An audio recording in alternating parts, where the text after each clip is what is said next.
Hey guys, in this video we're gonna talk about how you can create a shortcut in Snapchat.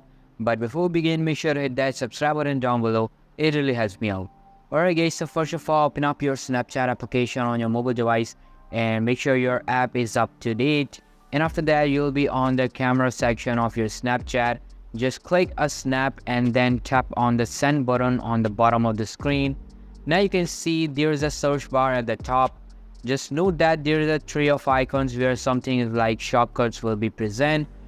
Simply tap on add icon and then select create shortcut.